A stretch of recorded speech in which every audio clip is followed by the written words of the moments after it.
zangu hawa nafasi wajitambulishe kwanza. Karibu. Assalamu alaikum warahmatullahi wabarakatuh. Wa alaikum salaam. Nafikiri jina langu imetajwa hapa. Sijui umeisikia? Jina imetajwa mahali hapa. Umejisikia? Haya, fungani masikio sasa. Kwa majina naitwa Hamisi Kasim Kaitano. Ukinitaka sana niko Handidi kwa mawe.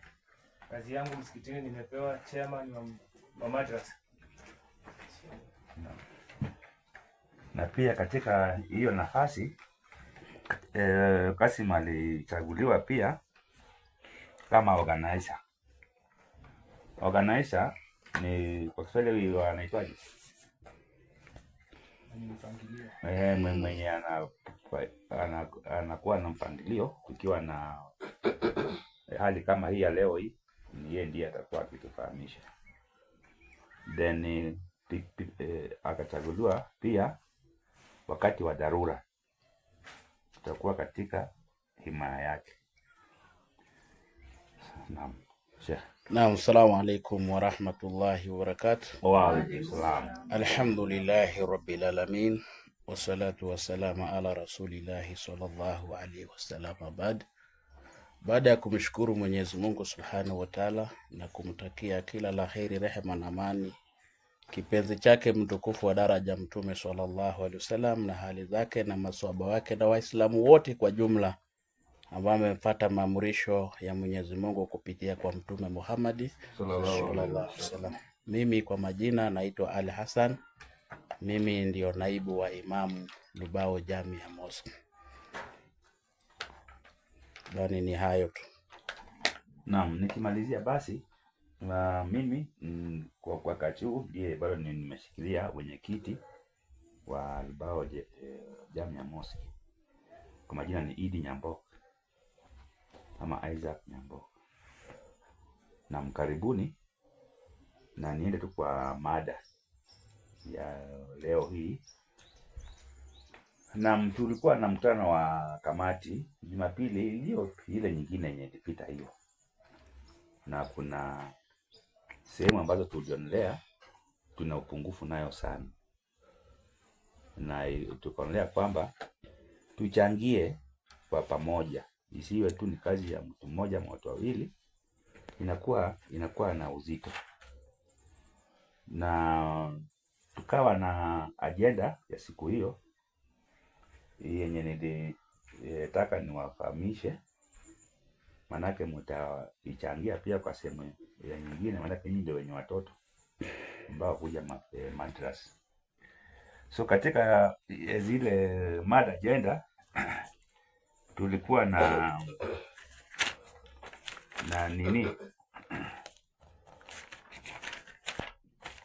mpangilio. Agenda ya kwanza ilikuwa madrasa, and then agenda ya pili ikawa ujenzi endelevu, yani repair yenye inafaa tufanye msikitini. Agenda ya nne ikawa maslahi ya imam. Then agenda ya nne ikawa udhuhia. Kuna chama ambacho tulikuwa nacho mwaka uliopita ya kununua mnyama ya kuchinja wakati wa Idi. And then mwisho ilikuwa ni uchinjaji isiyo ya halali. Ilikuwa ni hivyo. Naam. So katika nikianza na ile minute ya kwanza madras, kamati ilichaguliwa chini ya Hamisi, na ilikuwa pewe watu wengine watatu na youth mmoja, wao watu watano. So katika hii mkutano wa leo, hii ndio itakuwa sababu muhimu sana sisi kufika hapa. And then mita pili kawa kamati ya ujenzi ambayo alichaguliwa Abdul Karim, ndugu Swale, Omar na Hassan Juma. Omar Tembula na Hassan Juma. Ilikuwa wawe pia na kijana mmoja ambaye atachukua nafasi ya youth.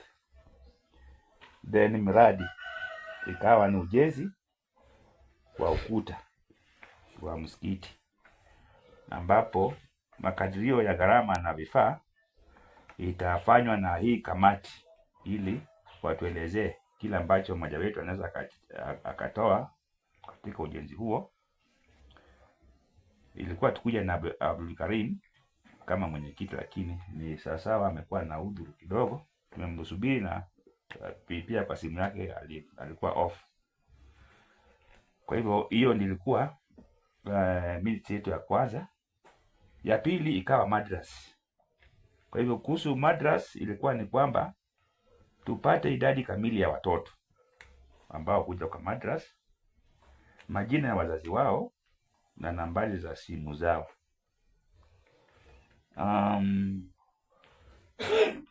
Ili iwe rahisi mtu ama mzazi afuatiliwe iwapo atakuwa hachangii kwa kumtuma mtoto madras, na iwapo wataafikiana kutoa kitu kidogo, awe pia na nafasi ya kuwasiliana na hii kamati, ili penye atakuwa ametumikiwa nayo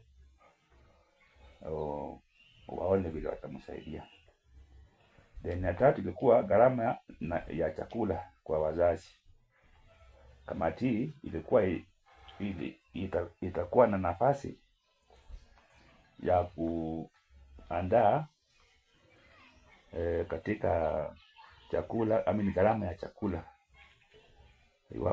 ikiwa wazazi watashirikiana wagharamie chakula cha watoto wao. Then malipo ya mali katika shughuli hii zima ya madras, walionelea kwamba si vizuri maalim ama mwenye atakuwa akitusomeshia watoto madras awe tu amejitolea tu free bila kupewa kitu kidogo.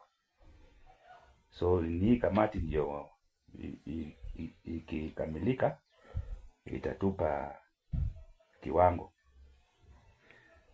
Then kwa upande wa madras tulikuwa na group ambayo wanaitwa wahisani. Kwa hivyo wahisani hawa walijumuisha wale wote ambao hawana watoto lakini ni washirika msikitini Lubao. Unaweza ukawa wewe una mtoto pale, lakini unaweza ukajitolea kusaidia kwa kitu fulani.